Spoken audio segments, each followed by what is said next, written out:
David Frum, thank you so much for joining me. Really Thank you. Appreciate it. So David, we're here at Politicon. You were here talking about immigration and the future of the GOP. Just tell us a little bit about how you look at the future of the GOP and the current state of it with Trump at the helm. Well, the current state is that the party is heading toward the giant waterfall.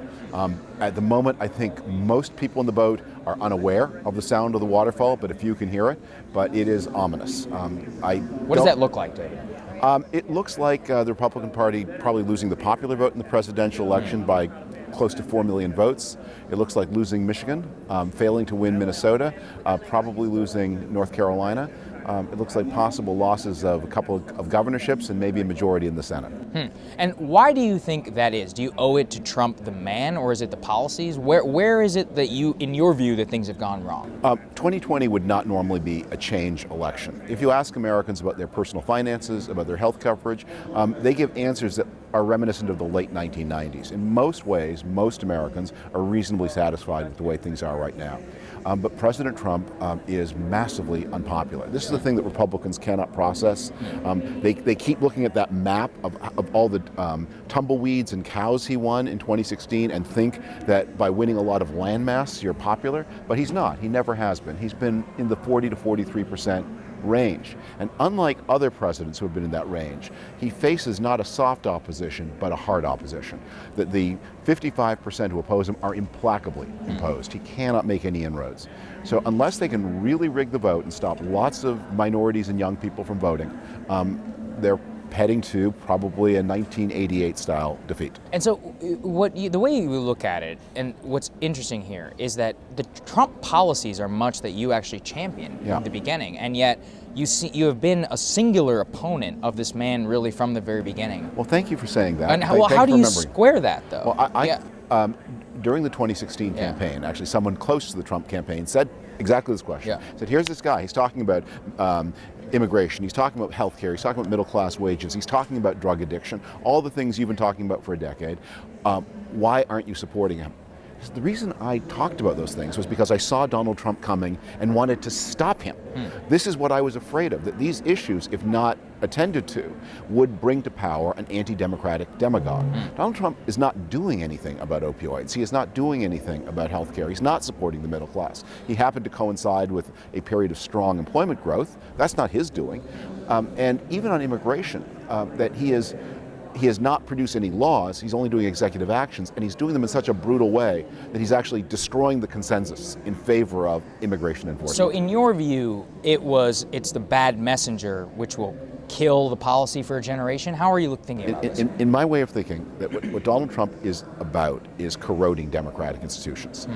Demagogues become demagogues by talking about things people care about. You talk about things that people don't care about, you don't become a demagogue.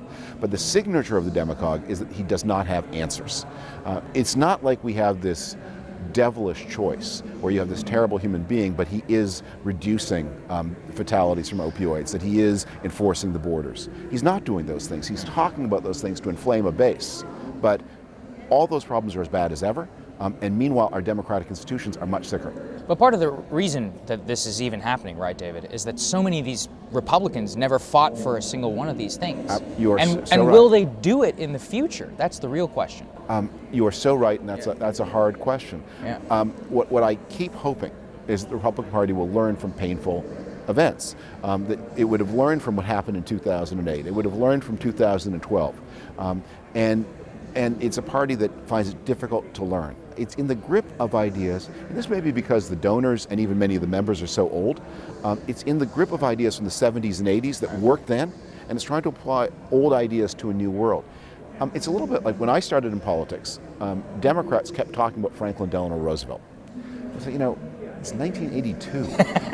And he's on the dime, obviously, great president. And now Bernie Sanders is talking about him. Yeah, but not pertinent to our problems today. And the distance from Reagan to now is getting to be like the distance from Roosevelt to me. And so I guess, what does the future of the GOP look like? Well, that will depend on what happens in 2016. Right now, the party's in a to-the-waterfall moment. And it's got a very fateful choice to make. The Donald Trump message can only work by stopping people from voting. by saying, okay, we don't have a majority of the country anymore, but we can maybe shrink the electorate to the point where we still have a majority of the electorate, disqualifying young people, disqualifying majorities. Maybe that will work in 2020. I doubt it, but maybe it will. In that case, the future of the party is it becomes a frankly minority movement, a party that can never win a majority. Donald Trump will be elected twice without the popular vote, and the Republican Party will have had 4 terms in the 21st century, 3 of them without the popular vote. That's not illegal, but it's disturbing. The other possibility is the party takes a blow in 2020 and begins to rethink, how does it become competitive again for 2022 and 2024? And that will mean getting rid of some of the bad actors from the Trump years and taking what was powerful in the Trump message, but joining it to real solutions. Do you see any figures in the Republican Party that look this way right now? I don't think the party yet has people articulating this, but I think it has people prepared to learn.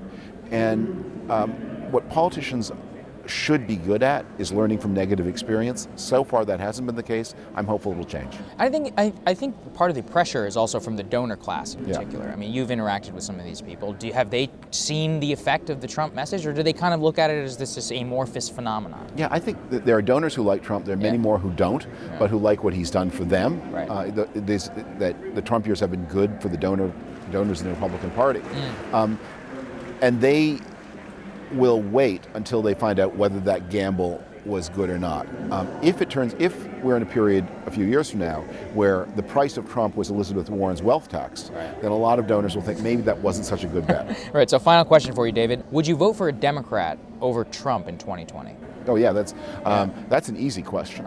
There are some Democrats where the question will be harder than others, but it's an easy question. It'll be a painful thing to do. Yeah. I don't find it psychologically easy, but if I'm forced to, I will. Yeah. Well, thank you so much for joining me, David. Really appreciate it. Thanks very much.